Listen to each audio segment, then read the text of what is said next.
Welcome to the Beauty in Burnt Toast, the podcast where we celebrate the crispy, chaotic, unexpectedly beautiful parts of life.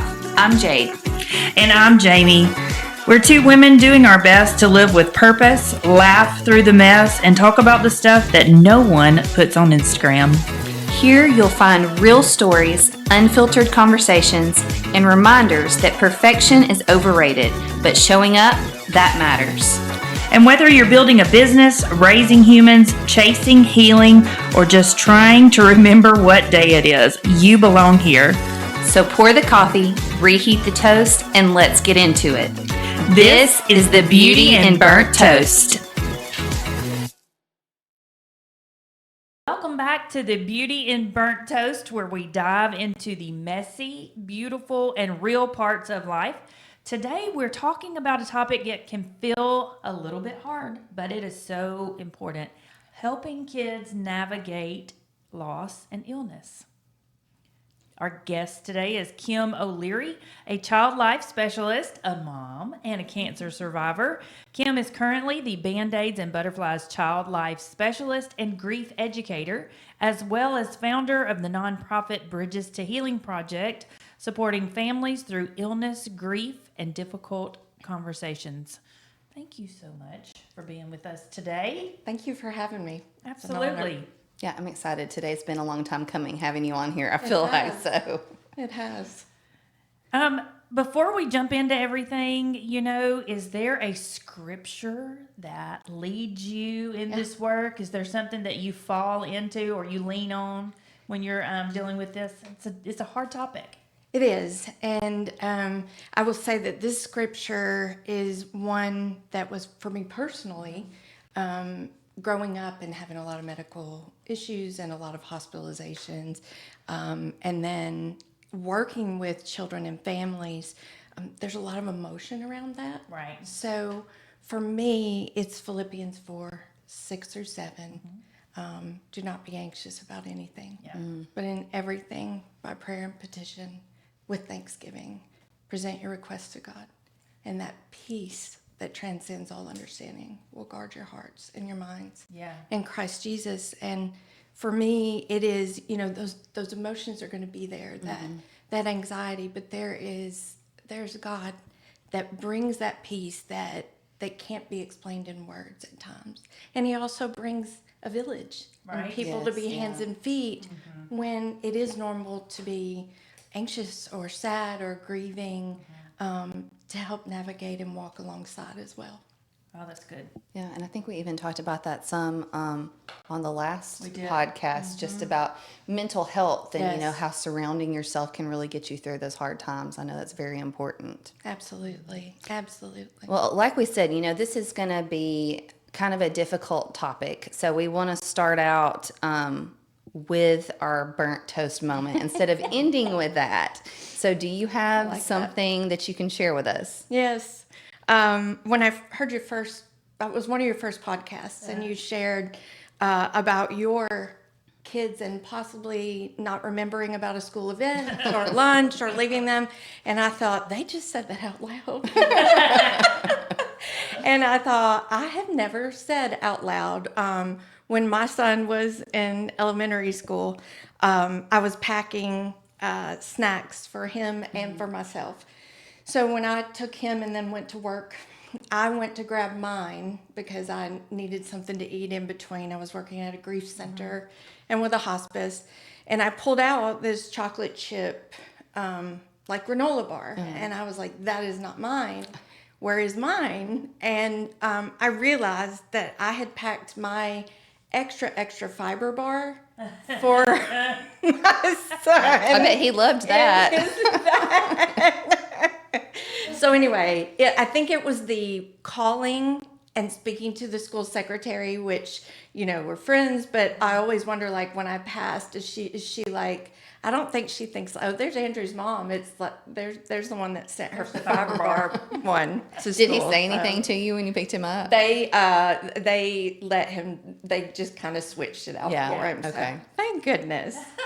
goodness. Hey, we're only 2 weeks into school, Yeah. and I already forgot the lunchbox. Like, I had to go up to the school. I don't I'm do like, lunch. If you don't eat in the lunchroom, you don't eat in my house. yeah, that's probably, I did that today. Yeah. Like, today, I'm like, y'all are eating. They're like, why? I'm like, because I'm not fixing your lunch. I am not buying food at home when there's food at school already. Yeah. Exactly. And there's something about being able to own that humanness, Right. and say like, yeah, that's what happened, Sorry. and laugh about it. But at the time, I was mortified. So Well, and that's what this podcast is kind of all about, is Yeah. just talking about all the things. Right. Nobody feels left out, like you feel seen. But I want to hear a little more about you. Yeah. Like, tell everyone kind of like where Band-Aids and Butterflies came from. Yeah, absolutely. So, as far as a little bit about me, like you said, I'm a mom, child life specialist, and the Band-Aids and Butterflies was a long time coming. I think we actually talked like a year ago about what's the purpose right now Yeah. in our life, what is about to come. And so this is my 25th year working with children and families affected by illness, loss, and grief. And so navigating that and seeing in the hospital setting, working in pediatric oncology and adult oncology, and then transitioning to working with children in cancer centers and hospice, and seeing this walk that families are having to navigate and make sense of. There's such a need. Yeah.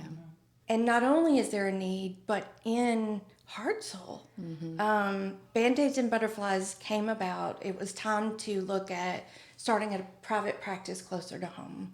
I tend to travel a lot to Huntsville and farther east, but there always are needs with families and schools, our school system here. So we know that in Alabama, one in 9 children will experience the death of a parent or a sibling before 18. And that doesn't include, grandparents, close friends. That's a crazy number. We all know someone that's been affected by a serious illness, whether it's cancer or a grandparent with dementia. And so Band-Aids and Butterflies practice was created to be able to meet families where they are in our community.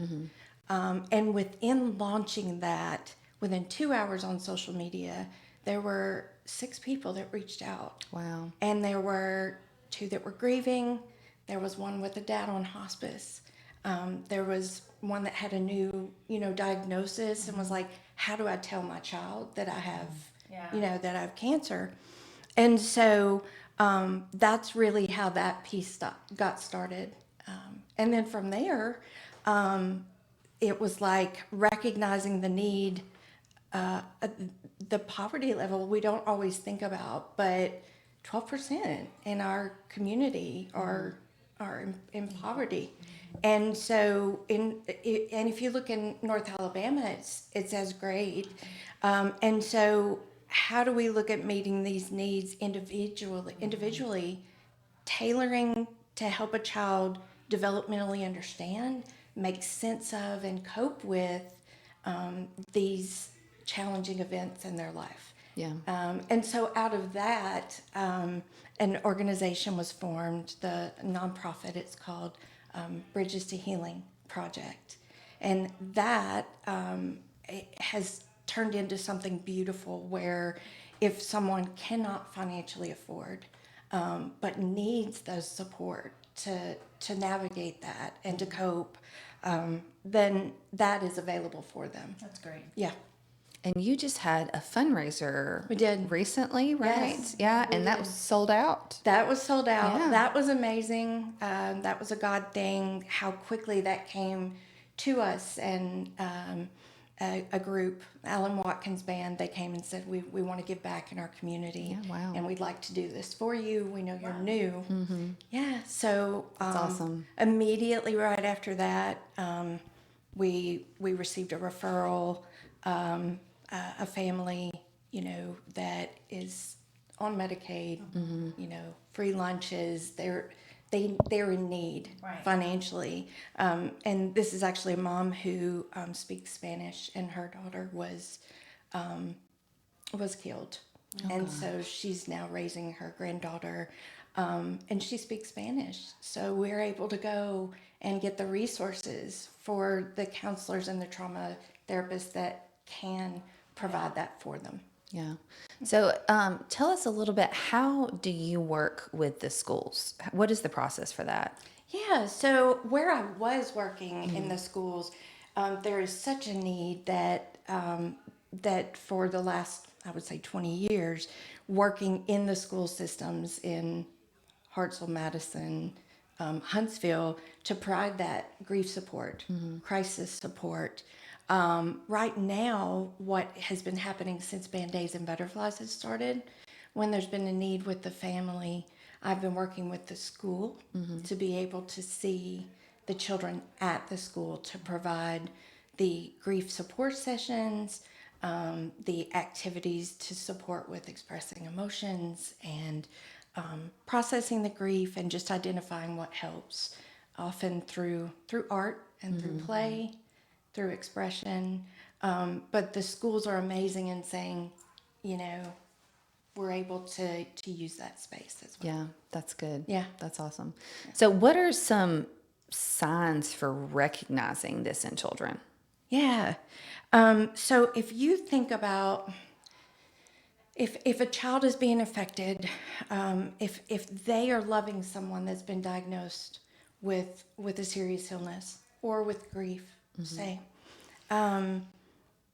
one of the things that we recognize just as adults is that grief, when we love someone so much, when we have someone that's been present in our lives or something that has been there, and that stops, there's so much love there. There's going to be grief, that's a part of it, which is why, even though this is hard to talk about, it's so important. I think for adults, it can often trigger our losses, and it can be difficult to talk about because it's hard to think of children hurting or grieving. But you were asking a little bit about what we may see in them if they are. Oftentimes, I give an example. I worked with a family, and there were 3 siblings. Okay, and this was after loving someone that had been a father that had been seriously ill, and after the father died, and often we see this in families, there is no one way that all children respond or behave as far as grief. So you have one that now has become like the perfect little mommy, the perfect parent, and is trying to do everything right, trying to make mom happy, trying to, clean the dishes, not fight. You have another who's just openly grieving, crying, saying, I miss daddy. Yeah. And then you have another that's just completely anger outbursts, because often it can come out that way. So what we know is that there's no right or wrong way, but if often I will hear families say, well, this child is fine because they're being perfect, when really it's just as there's just an important need of support for that child as well. Oftentimes there, with some kids, difficulty in focusing, so there may be a change in grades. Younger kids, we will see regression. So like in toddlers, preschoolers, there may be, if a child has learned how to be is potty trained, may regress to wetting the bed or going back. Others will become more clingy, so they'll be like, there's this reality for some kids of, wait, if this happened to dad, is mom going to be okay? Am I going to be okay? So there's a lot of different behaviors, changes in sleep sometimes, if you think about what we as adults go through, I would say it's very similar in ways, but oftentimes the young children do not have a way to voice that or process or have the ability to understand what that may be. Yeah.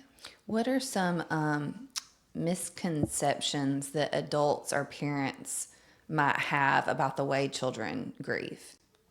Yeah, so one of the things that we see, and I will say first, I think as parents, we do the best we can with what we have and what we know. Yeah.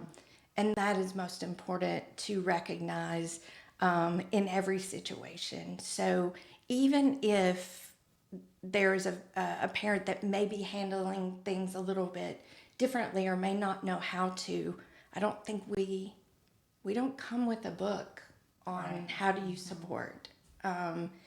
It's something that's just not automatically known.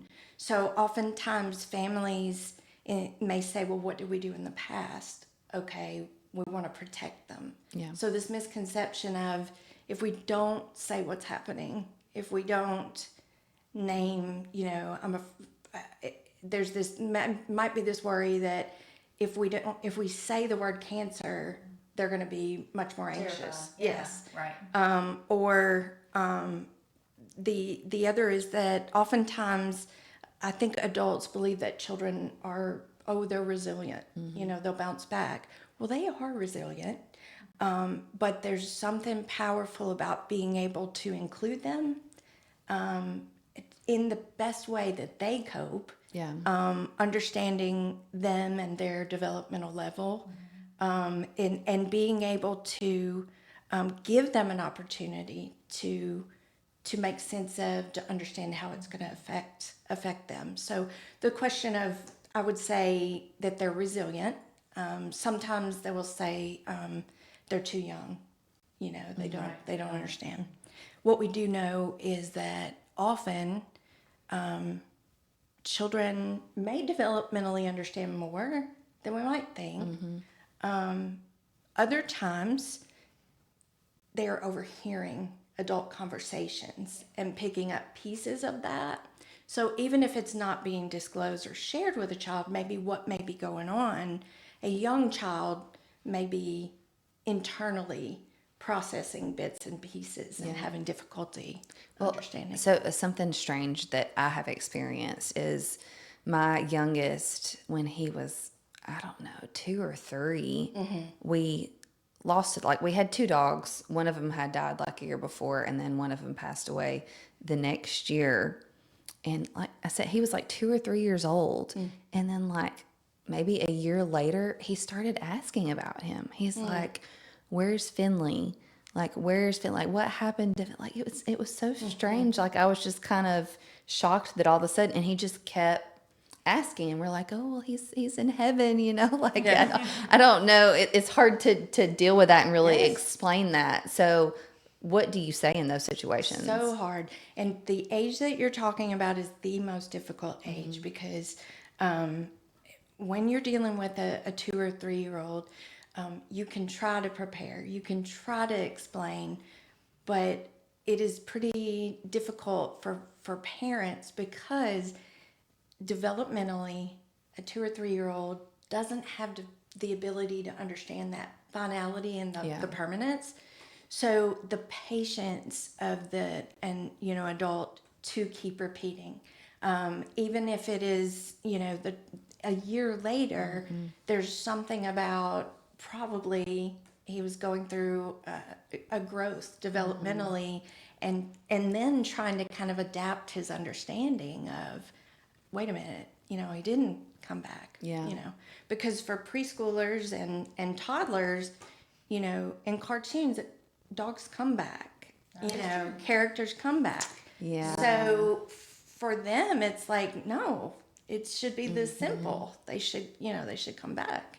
So I'm not surprised that, and there's something about, even, if it's a grandparent, a parent that's having the courage to say, that grandpa's body was too sick for medicine to help, and his body stopped working, and then the very same night, the child will say, well, when is grandpa coming to dinner?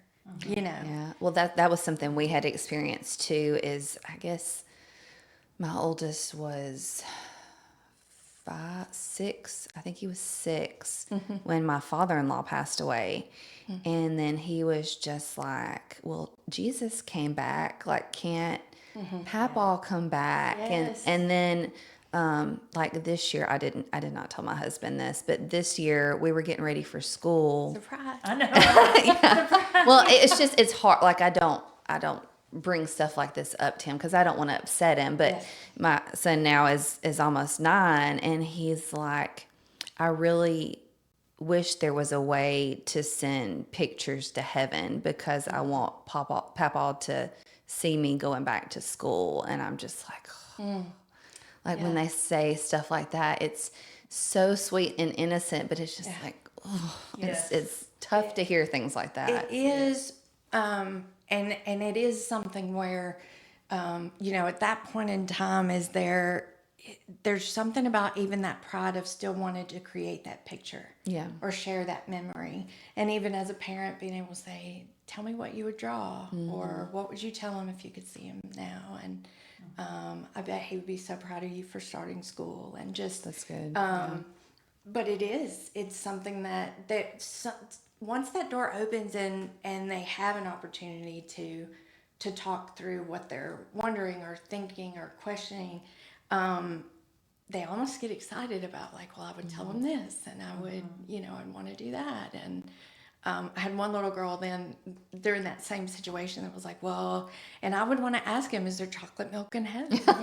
You know, and Yeah. it's just that the piece that they, as kids, they do find through processing some of it, but that grief is still going to be there. Just kind of keeping that memory alive in a Yes. loving way. Yeah. Yes. Keeping those channels of communication open. Absolutely. That's good. Absolutely. Yeah. So, in your experience, I mean, you have walked through cancer. Yeah. How old was your son when you went through that?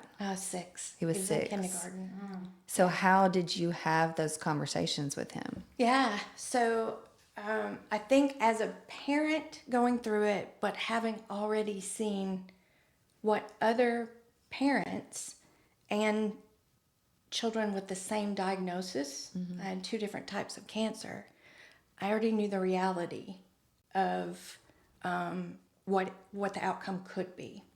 And so I knew, in a way, it put me in a position where in my mind I'm already thinking, just like I do with the children that I work with now, how may he be affected? You know, he needs to be able to hear, you know, to understand what it is, to ask questions. Most importantly, to know that he's safe, that he's cared for, that he's loved, that it's not his fault. That's something that we see a lot with young kids that are like, you know, I hugged my mom and, you know, or I thought something bad, or, you know, and there was I'm trying to stay in one lane. You can redirect me.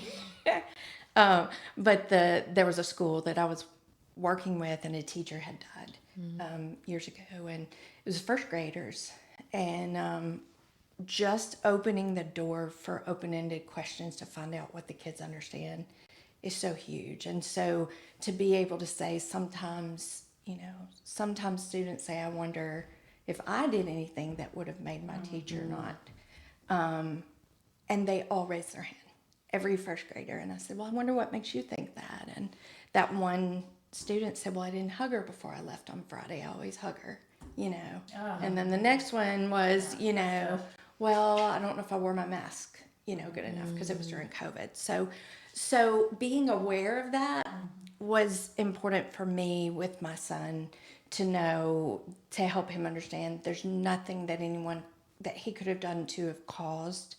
It's no one's fault. But from the beginning, what needs to be done so that he can be, understand and know as much as he wants to, but also know that it's following his lead. He may be the kind that school is a kindergartner's job. Does he just want to, to go to school?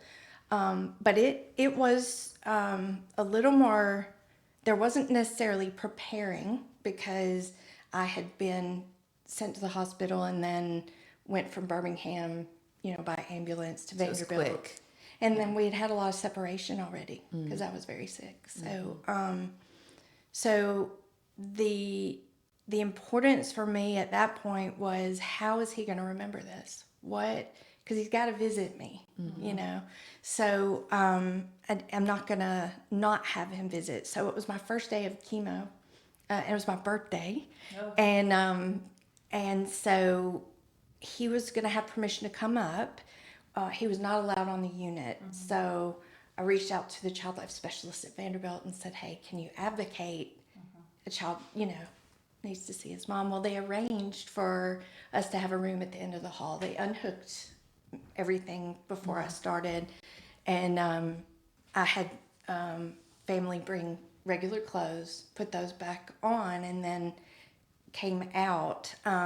And they gave him the choice, would you like to throw her a birthday party, and so I had already prepared him before on the phone, do you remember mommy not feeling good? I wonder what you thought about that. Yeah. What do you think made, well, I thought you had a tummy ache. I thought you were just tired. Well, actually, it's a serious sickness.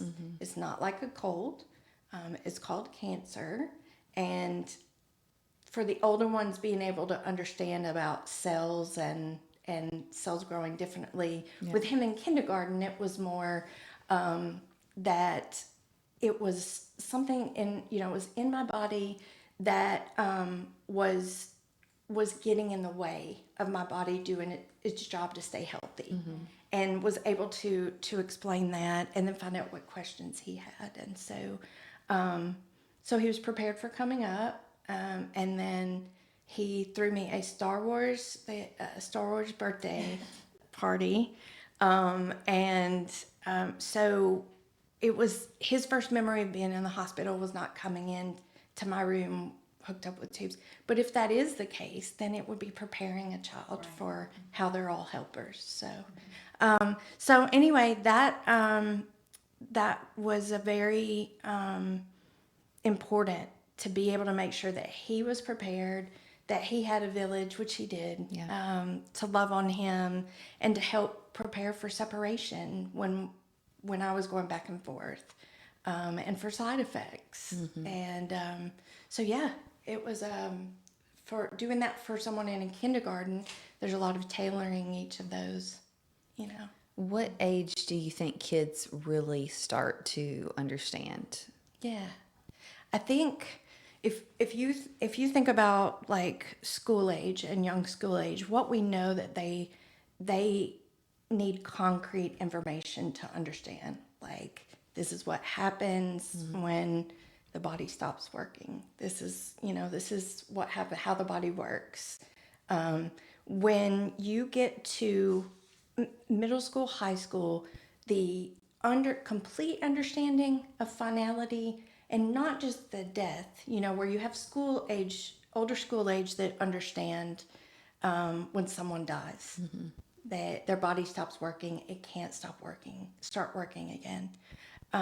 So they have the beginnings of that concept at school age. High school tweens are at the space where they're also understanding the spiritual and the emotional.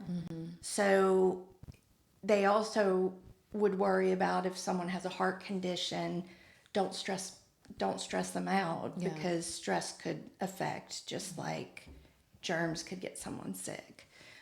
So at a fairly young age, they're able to understand, but not to the full extent, I would say, as like an adult. So would you recommend with the younger kids just being very matter of fact and like laying out all the facts? Like, how do you... I would say that rather than laying everything out, it's thinking about the age, thinking about the beliefs of the family, knowing that the parent knows their child best,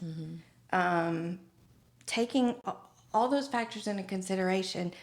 How does the child cope with stressful situations?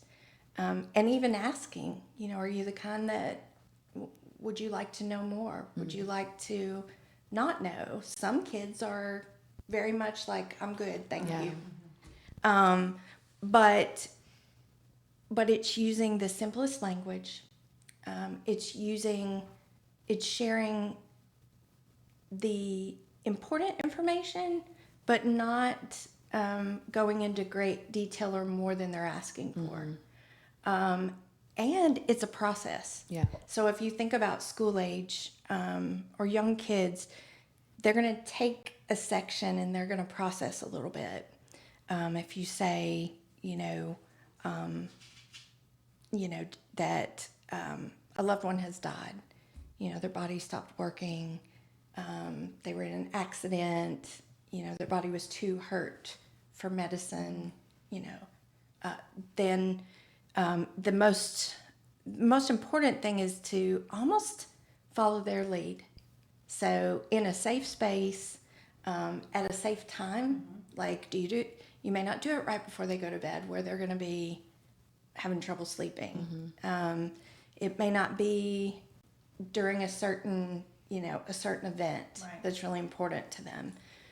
But being able to find out, often open-ended questions like, I wonder if you have any questions. I wonder if you've noticed, and following their lead. And often with young kids, they will take some of that information, they will run off and play, and then they'll come back later and pick it back up again. Yeah. So it's almost like in stages. So for me, if I'm working with the family, and the family has had hope that their child is, or that their loved one is getting better, it's going to be finding out, what does the child know, and then building on with each step to help them to know what is happening and prepare them for what part they want to have in that. What do you recommend as far as handling walking through a funeral when somebody passes? Yeah. Like, I know for us, like my father-in-law was our first like major loss. Like, it was it was not expected. And at the funeral, I wanted to make sure that I brought both boys up to the casket and like gave them a minute to like look and see that he was there, so that they really understood what was happening. Yes. What is your suggestion for that and how to handle everything? Yeah. I know it's a lot. I mean, you've got lots of people, lots of things going on. It so is. Again, I think giving control, giving an option, assessing as a parent, is this appropriate? Are the family dynamics going to be okay where there's not like arguments going? Yeah. What is your child going to experience? And then helping understand, what is a funeral? This is a time where people that loved him, what did they call your father-in-law? Papa. This is a time where people that love your papa are coming together to share how much they love him and how much they'll talk about remembering him. There's going to be a chance where, and then it's determining, is there an open casket? Was there an open casket? Yeah. So being able to say, what does that mean? That's hard for a school age, but preparing for everything that we love about Papa. Papa. Papa. Mom was Papa too. Yeah. Everything that we love about Papa is in heaven. His body is like it's like a shell. He doesn't need it anymore. What we're going to see is his body, but explaining the concrete pieces of that, even down to, my son was questioning, are the legs still there? Because the coffin is always closed. Yes, mine asked the same thing. Oh, Yes. no. Yeah. Yeah. And so to be able to say out loud, and I was telling another lady that, and she goes, "You're absolutely right. My son thought the same thing." That's Yeah. crazy And to think They were about. 6. She was 6 at the time. And Yeah. she was like, "Do you think she's wearing pants?" And I'm like, "I don't know. Maybe."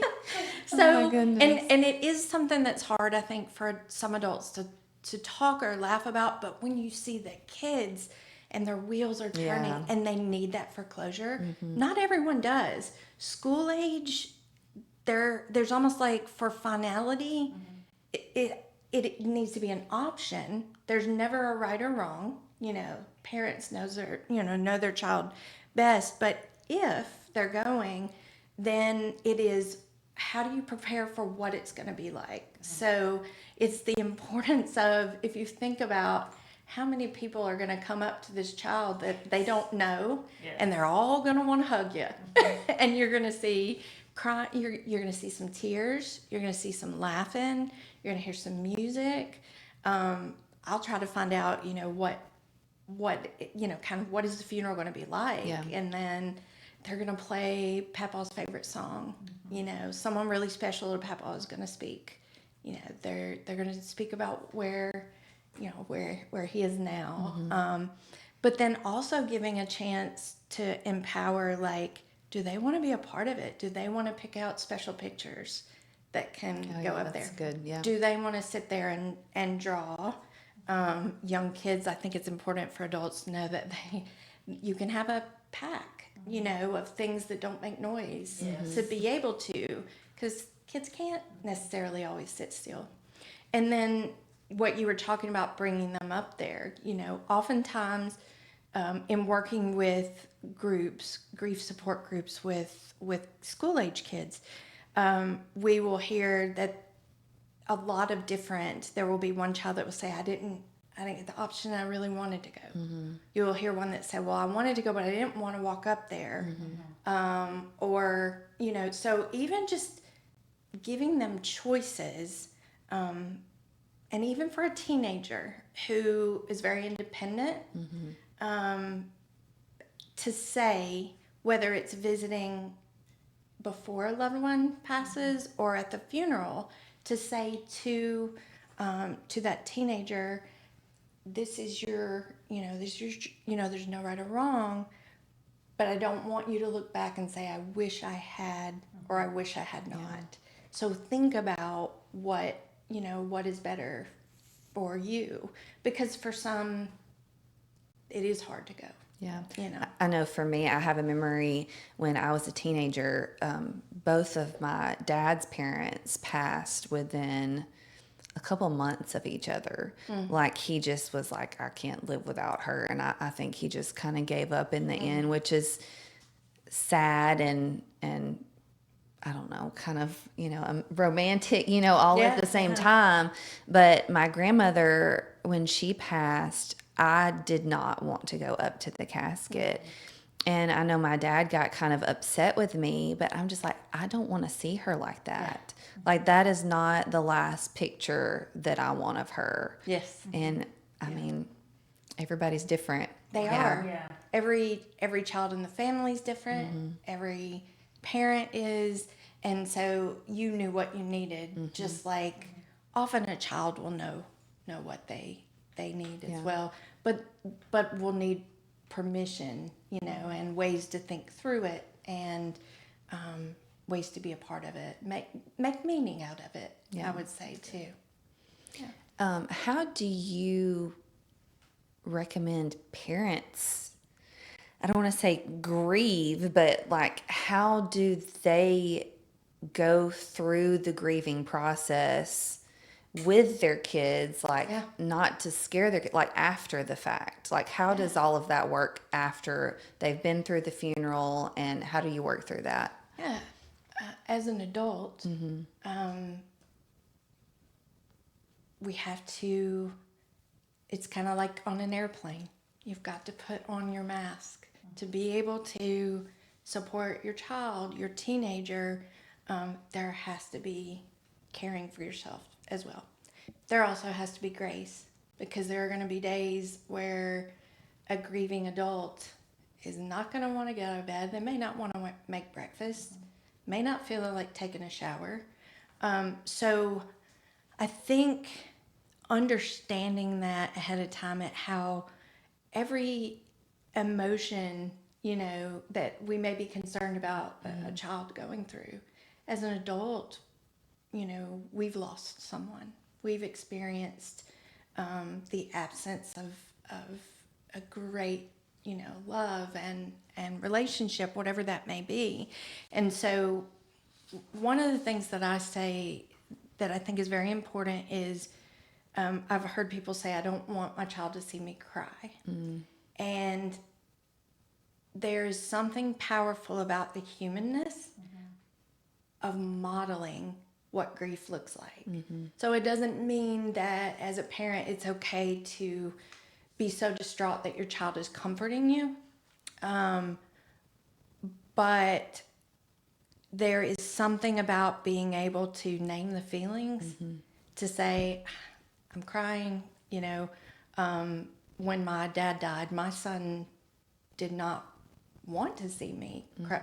He just kind of looked, and so I was able to name it and say, I don't know if you noticed, I was a little sad earlier. When I'm sad, sometimes I cry, which is absolutely okay for girls and for guys to cry.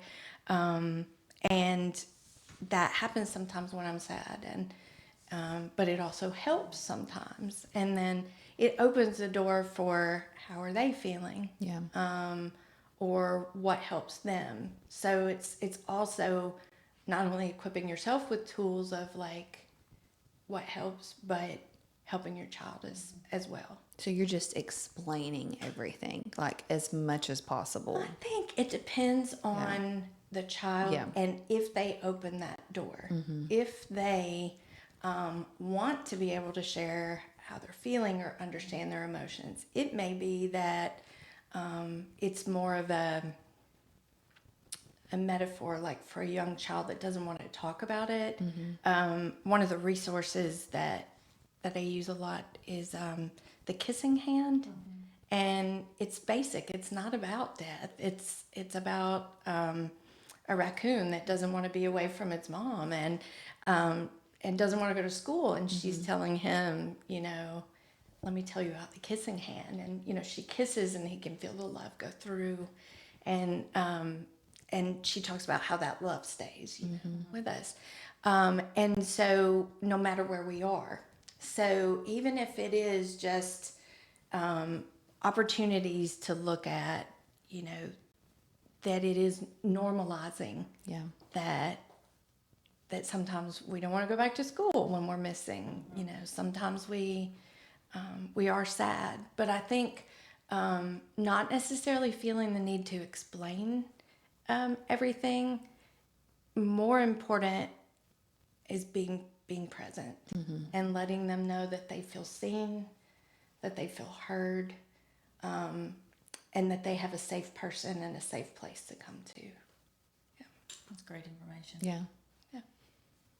What have you experienced with your kids in walking through these kind of things? I feel like We've had a lot of probably got some. We have. My poor little people have been through so many funerals in the past couple of years. I have two complete opposites. I have one that needs all the details and wants to know everything about everything. And then I have another one that's like, stop talking. She's like, I don't want to go up there. I don't want to talk to anybody. I don't want to talk about it. And then I got another one that's up there going, oh, she looks so good. Yes. So I have from Is that Mason? Because she's. Oh, no, that's Asher. Oh, Asher. She is like a little old soul. Like she enjoys a funeral. Like she's looking forward to it. And Hunter is like, why do we have to do this? Yeah. Like, let's just go from point A to Z. She does not want any of the in between. We'll skip it. Yeah. And, we've had a lot of death here within the office over the past year, unfortunately. One thing that I've noticed is that grief for each person is so incredibly different. Some people bounce right back and they're right into everyday life, where others struggle a little bit more and are still grieving. And I think that's one thing that's probably important with kids too, is like you can't put a time frame on when they're gonna feel better, do better, act different or anything, because you just can't put a timeline on that. No, you can't. And you're exactly right. I think what you've described is very typical of what it can look like, and for adults. And you think about like bereavement days off as an adult, like you get 2 days, or, there are some that adults and kids that cope better by jumping right back in. Yes. And for school age, for kids in school, that's their job. So a lot of times there's something that feels good about having that routine back. Normalcy back to. Exactly. Yes. Exactly. Yeah. Well, so we're coming close to the end here. This episode has been called Little Hearts, Big Conversations. And as a parent, there are a lot of big conversations that you have to have. What is something that you want parents to take away from this conversation today? Yeah. And I think I've said, your child best, and if you're questioning, what in the world do I do? What do I say? Join every parent and every adult that is saying that. I don't know that it comes natural to anyone. Right. Know that there are resources out there to be able to look at, what does help, what is a good conversation, what's a way to start, how do you best, support.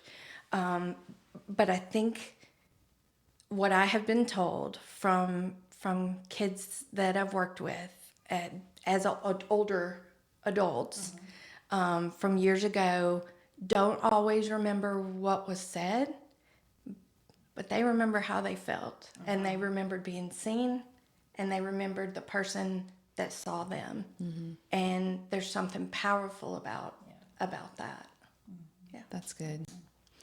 Well, so how can listeners learn more about BandAids and Butterflies and Bridges to Healing Project? How can they get involved if they would like to? Yeah, absolutely. So if families are looking for resources or support, hands-on support for that are navigating some of these times, and would like support with that, they can look at the website bandaidsanbutterflies.com. Okay. And even if it is just looking for, simple questions, simple resources, we're here. We're here to help. If there is someone that we know that needs that support, and financially they're not in a place, they need financial support to do that, they can have access to be able to reach out for that. And that is through Bridges to Healing Project. There's an email. It's info@bridgestohealingproject.org. And then there's also a phone number. It's 256-502-8085. And more importantly, just to know that people are not alone. There's resources out there. Yeah. There's support, and particularly in this community, the support is amazing out there. Yep. Kim, thank you so much for joining us today. I'm so glad we finally got to have you on. Thank you. It's very been great. much. Thank you. Talking to kids about loss and illness is not easy, but I feel like this insight has made it maybe a little bit less scary for some of us. Yeah. So to our listeners, remember these conversations are messy, emotional, and sometimes a little bit uncomfortable, but that's okay. Your love and honesty make all the difference for your little ones. If you want to learn more about BandAids and Butterflies, I will post a link to the website below, and you can scroll back through and get the information that Kim has just given you. But thank you guys so much for joining us today, and we will catch you next time. Bye, guys. Thank you.